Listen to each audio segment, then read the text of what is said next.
मुझे एक्सेप्ट किया कि अभी कुछ दिन पहले ही मैंने कांग्रेस पार्टी ज्वाइन की है, लेकिन इन सब ने बड़प्पन दिखाया।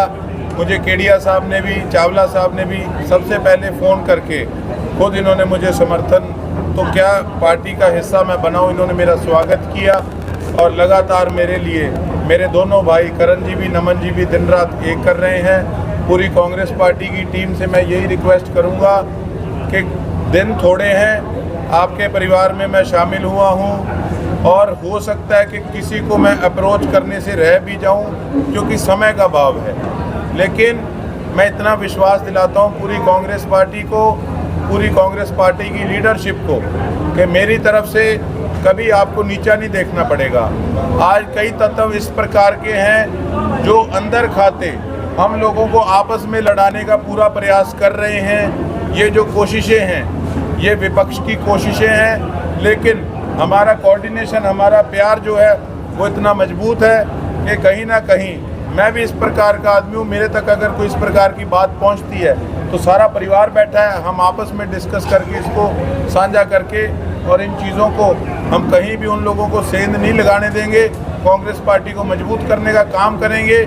और आप देख रहे हैं कि किस प्रकार से विपक्ष सारा इकट्ठा हो चुका है।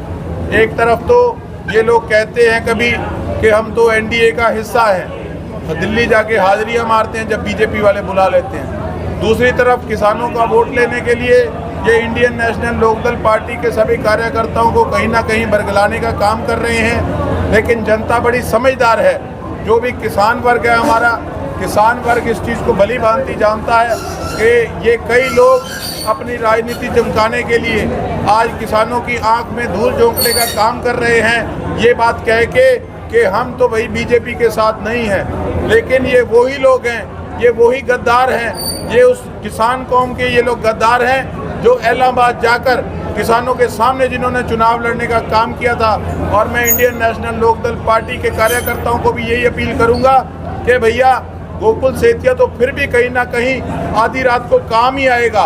5 साल मैंने इनेलो से वोट लेने के बाद भी कभी भी किसी प्रकार का किसी से फर्क नहीं समझा, हमेशा उनको भी अपना परिवार समझा। तो गोकुल सेतिया तो आपके काम ही आएगा, लेकिन जिन लोगों को आपकी पार्टी समर्थन दे रही है वो लोग आपको पहचानेंगे भी नहीं। इस चीज़ को मैं भली भांति जानता हूँ, वो लोग भी महसूस इस चीज़ को आज कर रहे हैं। मरे मन से उन लोगों को आज वहाँ जाना पड़ रहा है, लेकिन परिवार परिवार रहता है। मैंने जिससे ताल्लुकात बनाए हैं, पारिवारिक ताल्लुकात बनाए हैं और हमेशा रहेंगे। जिन कार्यकर्ताओं ने, इनेलो वालों ने भी मेरा साथ दिया था, मैं आज भी कहता हूँ एहसान एहसान होता है। लेकिन एक बात और वो लोग सोचें कि देखिए किस प्रकार से उनको आज इस्तेमाल किया जा रहा है। अगर आज उन लोगों के करके जो आपको बरगलाने का काम कर रहे हैं, अगर उन लोगों के कहने पे आज आपने किसान विरोधी नेताओं को वोट डाल दिया तो कहीं ना कहीं आपको आने वाली पीढ़ी को आप जवाब देना मुश्किल हो जाएगा कि एक तरफ तो आप इलाहाबाद जाके किसान विरोधियों के सामने झंडा आपने बुलंद किया था और दूसरी तरफ आज उनको आप वोट डाल रहे हो। जब मैंने कांग्रेस पार्टी ज्वाइन करनी थी उससे पहले मैंने मीटिंग रखी, तो मीटिंग के दौरान मुझे सभी कार्यकर्ताओं ने कहा, कई इनेलो वालों ने भी कहा कि भैया कुछ मर्जी कर लेना, लेकिन भारतीय जनता पार्टी को कभी दूर से भी सोचना भी मत, वो किसान विरोधी पार्टी है। उन्हीं की जुबानी जो उन्होंने बात कही उसी को आज दोहराने का काम कर रहा हूँ कि मैं तो कांग्रेस पार्टी में शामिल हुआ मेरे इलाके के विकास के लिए, मेरे इलाके की तरक्की के लिए, लेकिन दूसरी तरफ आज कहीं ना कहीं अगर उनकी पार्टी का ही किसान विरोधियों के साथ अगर अलायंस होता है तो मैं समझता हूँ इससे बड़ी बात और कोई हो नहीं सकती। मैं एक बात कहना चाहूँगा कि देखिए चौटाला साहब ने बेशक इस्तीफा देकर अपने आप को एक साबित किया था कि किसानों के हितैषी हैं, लेकिन आज अगर वो साथ जाके बैठते हैं तो कहीं ना कहीं आज प्रश्न चिन्ह खड़ा होता है कि सबको, बच्चे बच्चे को भी पता है कि आज भारतीय जनता पार्टी एक गेम खेल रही है यहाँ के विधायक के साथ मिलके, और अगर इनेलो उसके अंदर साझेदारी देती है, इनेलो का वर्कर साझेदारी देता है, मैं ये समझता हूँ ये सारा डैमेज इनेलो के वर्करों का होगा। आज और पार्टियाँ भी उनको कहीं कहाँ शिफ्ट करती थी, इलाहाबाद के अंदर काफ़ी लोगों ने उनको वोट डाला किसानी को देखकर, ना कि पार्टी को देखकर। तो आज किस प्रकार से अगर वो बीजेपी के लोगों को वोट डालेंगे तो कहीं ना कहीं उनको समाज के अंदर अपनी कौम के आगे जवाब देना मुश्किल हो जाएगा।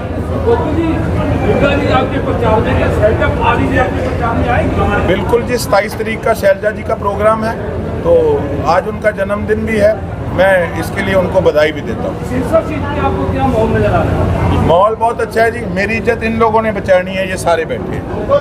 जो लोग कहते हैं कि ठीक है हमारे में कांग्रेस में फूट है, ये है वो है, ये साथ बैठे हैं, मेरे सिर पे हाथ रख दो अगर वाकई आशीर्वाद मेरे साथ है, सिर पे रखो हाथ। हाँ, ये देखो ये सारे रख दो सर, भैया नहीं यार ऊपर रख दो बड़ा भाई, ये सारे मेरे साथ हैं, हमारी पूरी टीम।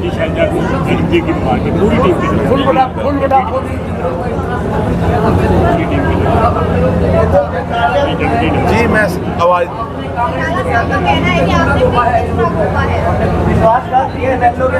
कौन सा विश्वासघात किया मैंने? मैं मेरे आदरणीय हैं और मेरे हमेशा आदरणीय रहेंगे। कौन सा पीठ में छुरा गोपा? मैंने 2019 में इनेलो की अमदाद ली, मैंने ऐलनाबाद के अंदर एडी चोटी का जोर लगाया।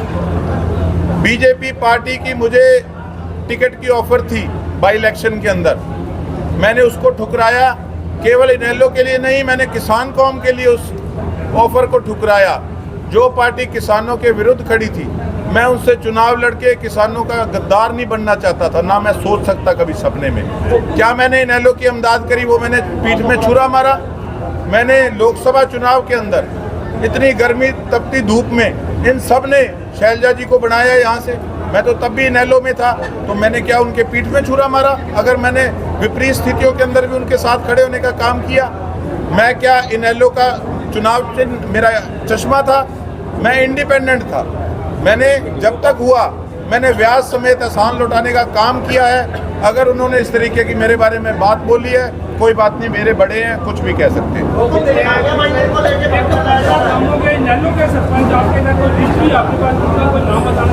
किस चीज़ का?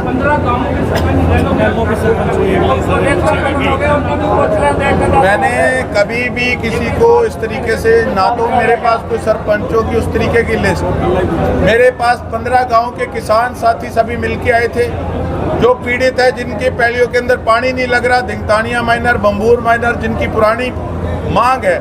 किस प्रकार से उन लोगों को भारतीय जनता पार्टी ने, यहाँ के मौजूदा विधायक ने दिल्ली और चंडीगढ़ के चक्कर कटा कटा के उनको तंग करने का काम किया, तो उन्होंने मेरे में विश्वास जताया, कांग्रेस पार्टी में विश्वास जताया, सारी लीडरशिप में विश्वास जताया कि आप बनोगे, हमें उम्मीद है आप ही हमारे लिए नहर का पानी लेके आओगे। हुड्डा साहब भी उस दिन आए थे, उनके समक्ष भी मैंने ये बात रखी थी। पिछले दिनों एक आपका बयान वायरल था विवान मेहता जी को लेकर, बिना नाम लिए आपने उनसे निशाना साधा। आपको लगता है कि उनको साथ आना चाहिए? आपको कोई बात नहीं, सभी कांग्रेस पार्टी का हिस्सा है, बड़ा परिवार है, छोटी मोटी चीज़ें चलती रहती है। ठीक है, उनको मेरे पे कोई गुस्सा होगा किसी प्रकार का, उन्होंने निकाल लिया, कोई बात नहीं, सिर माथे। कब आपके साथ देखने को मिलेंगे? देखिए, देखते हैं क्या होता है। तो कांग्रेस पार्टी का हिस्सा है, सभी कांग्रेस के सपोर्ट में चल रहे हैं, कोई नाराज हैं, देखते हैं कि क्या रुख बनता है। उन्होंने अपना गुस्सा निकाल लिया, ठीक है। गोकुल भैया जो बीजेपी के कैंडिडेट थे, उन्होंने अपना नॉमिनेशन वापस लिया। उस दिन कहा कि हमने हलोपा को समर्थन दे दिया है। हलोपा के गोपाल गांडा कह रहे कि हमने समर्थन नहीं दिया, लेकिन कल वो बाजारों में उनके साथ नजर आए। मैं वही इनेलो के कार्यकर्ताओं से पूछना चाहूँगा कि जो सभी कार्यकर्ता मुझे कहते थे कि कांग्रेस में बेशक चले जाना, पर इस किसान विरोधी पार्टी को कभी ज़िंदगी में सोचना भी मत, तो क्या वो इनकी बातों में आके बीजेपी को वोट देना चाहेंगे? मैंने थोड़े दिन पहले भी वो क्या नाम था उनका पत्रकार, अजीत अंजुम जी आए थे। उन्होंने बाकायदा एक फ़ोटो डाली कि इनके रेजिडेंस के ऊपर भारतीय जनता पार्टी का झंडा लगा हुआ था। तो जैसे फ़ोटो डाली, अगले दिन झंडा हट गया। कल जिन्होंने विड्रा किया अपना नॉमिनेशन, वो साफ चल रहे थे साथ में। मैंने एक बयान में भी कहा, मैंने एक फ़ोटो भी दिखाई वीडियो में, कि अभी 2 दिन पहले तक इनके ऑफिस के अंदर मनोहर लाल खट्टर जी और नायब सिंह सैनी जी की फ़ोटो लगी हुई थी। तो कुल मिला के शरेआम ये लोग कहीं ना कहीं इनेलो के वर्कर को बरगलाने की कोशिश कर रहे हैं, लेकिन मैंने उनके साथ काम किया है। मैं जानता हूं अच्छे से कि वो शांत ज़रूर हैं, लेकिन उनका पार्टी से ज़्यादा अपने किसानों के वो हितैषी हैं। और वो आप देखना, नतीजे वाले दिन आपको पता लगेगा कि वो किसको वोट डालते, किसान विरोधियों को वोट डालते हैं या जो किसानों के साथ हमेशा खड़ा हुआ है उसको वोट डाल दें। आप लगातार बीजेपी को निशाना बनाए हुए कि 10 सालों में सिरसा का विकास किया। आप एक विजन लोगों को दिखा रहे हैं कि हम सिरसा को ऐसा बनाना चाहते हैं। कितना समय आप अगर जनता मौका देती है तो कितना समय में सिरसा में बदलाव देखने को मिलेगा? मैंने हाथ जोड़ के कांग्रेस पार्टी की लीडरशिप से यही रिक्वेस्ट की थी कि लोगों की अपेक्षाएं हमसे बहुत ज़्यादा है। जैसे कि मैं 600 वोट से पिछली बार हारा था, मेरे से भी बड़ी एक्सपेक्टेशंस है कि इतना लोगों ने मेरा साथ दिया। कांग्रेस पार्टी की लीडरशिप भी एक नया रास्ता, लोकसभा के अंदर भी इन्होंने मेहनत करके लोगों को साथ जोड़ने का काम किया। सबसे उम्मीदें हैं, तो हमारा यही कांग्रेस पार्टी की बड़ी लीडरशिप से यही रिक्वेस्ट है कि हमें आपसे उम्मीद बहुत है और यही हमें लगता है कि आप उम्मीदों पे खरा पूर्ण रूप से उतरेंगे और मैक्सिमम हमारे सिरसा का विकास कराएंगे।